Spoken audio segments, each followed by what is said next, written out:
अस्सलाम वालेकुम वरहमतुल्लाह, खुशामदीद फिर से आपको हमारे यूट्यूब चैनल जेके स्टडी इन्फो में। आज की इस वीडियो में हम बात करने वाले हैं Jammu Kashmir teacher eligibility test के बारे में। एज क्या रहने वाली है, एलिजिबिलिटी क्या रहने वाली है, क्वालिफिकेशन, सिलेबस, सारी इंफॉर्मेशन हम यहाँ पर आपके साथ डिस्कस करने वाले हैं, जो कि हर एक एस्पिरेंट के लिए, साथ ही साथ इन सर्विस के लिए, जो भी इन सर्विस टीचर्स हैं उनके लिए खास रहने वाली हैं। ये इंफॉर्मेशन हर एक के साथ ज़रूर से शेयर कीजिएगा, क्योंकि ये आपको बहुत काम आने वाली हैं। सबसे पहले मैं आपको यहाँ पर बता दूं, हाल में ही एजुकेशन मिनिस्टर सकीना यतू ने एक डिसीजन अनाउंस किया, जिसमें उन्होंने कहा कि जब सारी स्टेट, सारी UTs teacher eligibility test conduct करवाएंगे, तब जम्मू कश्मीर कंडक्ट करवाएगा। उसके बाद हाल में ही एक ऑर्डर आया जम्मू कश्मीर सरकार की ओर से, कि जो ऑर्डर आया था पहले कि टीचर एलिजिबिलिटी टेस्ट कंडक्ट होने वाला है जम्मू कश्मीर में, उसको फिलहाल के लिए विदहेल्ड रखा गया है, मतलब होल्ड पे रखा गया है फर्दर ऑर्डर्स के लिए। लेकिन फिर भी ये वीडियो आपके लिए खास रहने वाला है। इसमें हम जानने वाले हैं एलिजिबिलिटी क्या रहने वाली है, कितने टोटल पेपर्स रहने वाले हैं और किनको कौन सा पेपर क्वालिफाई करने की जरूरत है। इसलिए वीडियो को एंड तक देखना और अपने दोस्तों के साथ जरूर से शेयर कीजिएगा। तो सबसे पहले हम बात करेंगे इसके लिए क्वालिफिकेशन, साथ ही साथ पेपर क्या रहने वाला है। उसके बाद हम सिलेबस की बात करेंगे। यहाँ पर आप देख सकते हो JNK टीचर एलिजिबिलिटी टेस्ट, इसके लिए एलिजिबिलिटी क्या रहने वाली है।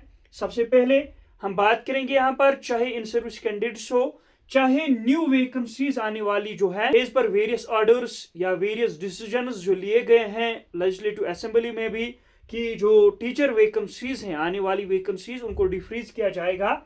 तो ये उनके लिए भी खास रहने वाला है, इसलिए हर एक के साथ इसको शेयर जरूर करना। सबसे पहले क्वालिफिकेशन की बात करेंगे। ये वेरी होता है स्टेट बाय स्टेट या यूटी बाय यूटी, हर एक यूटी हर एक स्टेट के लिए डिफरेंट रहता है। लेकिन अगर हम बात करेंगे जो सेम रहने वाला है, वो हर एक यूटी या स्टेट के लिए रहने वाला है। क्वालिफिकेशन सबसे पहले दो पेपर्स होते हैं, पेपर 1 और पेपर 2। पेपर 1 प्राइमरी लेवल के लिए रहता है, जो फर्स्ट से लेके 5th क्लास तक पढ़ाते हैं उनके लिए क्वालिफिकेशन 12th रहती है, और साथ में मिनिमम परसेंटेज 50% रहती है। ये इन सर्विस कैंडिडेट्स के लिए नहीं है, ये जो आने वाली वैकेंसीज के लिए है 50% उनके लिए रहने वाली है। लेकिन इन सर्विस कैंडिडेट्स के लिए अगर वो फर्स्ट से लेके 5th तक पढ़ाते हैं तो उनको 12th पास लाजमी होना चाहिए। तो ये हो गया पेपर 1। ये पेपर 1 सिर्फ उनके लिए है जो फर्स्ट से लेके 5th तक पढ़ाते हैं। लेकिन पेपर 2 की अगर हम बात करेंगे, उससे पहले एज की बात करेंगे। एज इसके लिए मिनिमम 18 रहने वाली है, अपर एज लिमिट इसके लिए कोई भी नहीं रहती है, याद रखना मिनिमम एज 18 रहती है। अब अगर हम पेपर 2 की बात करेंगे, पेपर 2 अपर प्राइमरी लेवल के लिए हैं, जो 6th से लेके 8th तक स्टूडेंट्स को पढ़ाते हैं, उनके लिए क्वालिफिकेशन ग्रेजुएशन रहती है, साथ में 50% मार्क्स।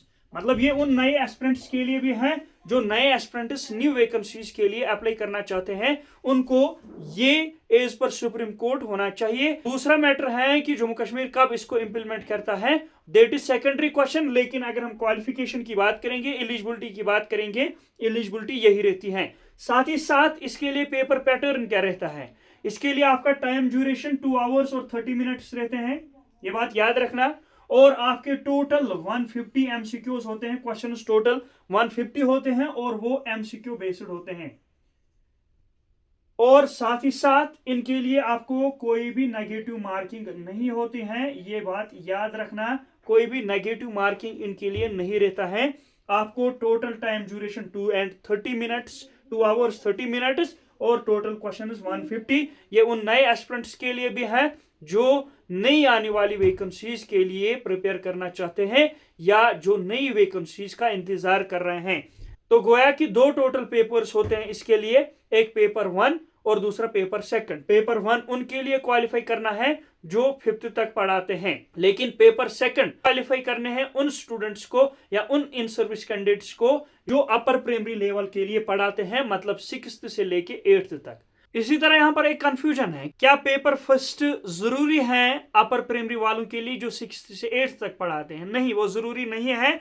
फिर भी आप दे सकते हो, अगर आप 5th तक पढ़ाते हो, साथ ही साथ आप 8th तक भी पढ़ाते हो, तो आपको दोनों पेपर्स देने हैं।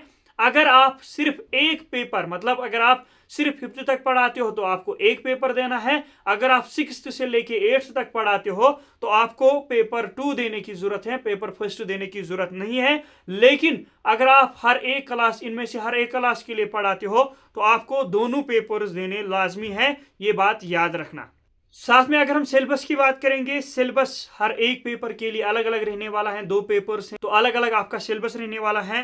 साथ में सबसे पहले यहाँ पर बात करेंगे जो पेपर फर्स्ट हैं उसके लिए आपका यहाँ पर प्राइमरी स्टेज वालों के लिए पहले चाइल्ड डेवलपमेंट एंड पेडागॉगी आप अपने स्क्रीन पे देख सकते हो। सब टॉपिक्स लैंग्वेज फर्स्ट, इसमें आपकी लैंग्वेज प्रोफिशिएंसी होनी चाहिए लैंग्वेज में। लैंग्वेज सेकंड, इसमें भी आप यहाँ पर देख सकते हो जिसमें इंग्लिश आपका लैंग्वेज सेकंड रहता है।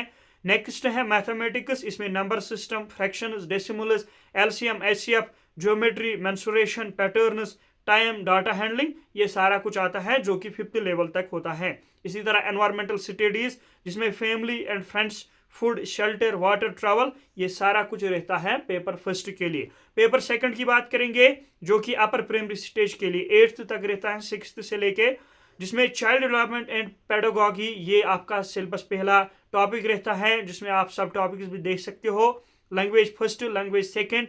इसी तरह मैथमेटिक्स एंड साइंस, उसमें क्या आता है, मैथमेटिक्स में number system, algebra, geometry, mensuration, data handling. साथ में साइंस में food, material, the world of the living. इसी तरह नेक्स्ट है सोशल स्टडीज जिसको हम सोशल साइंस कहते हैं, उसमें आपका हिस्ट्री, जियोग्राफी और सोशल एंड पॉलिटिकल लाइफ आता है, वो आप अपनी स्क्रीन पे देख सकते हो। ये आपका सिलेबस रहता है। ये थी अपडेट बहुत सारे एस्पिरेंट्स के लिए, चाहे नई आने वाली वैकेंसी हो, चाहे इन सर्विस कैंडिडेट्स हो। तो उम्मीद करता हूं वीडियो आपको पसंद आया होगा। इस वीडियो को हर एक के साथ जरूर से शेयर कीजिएगा।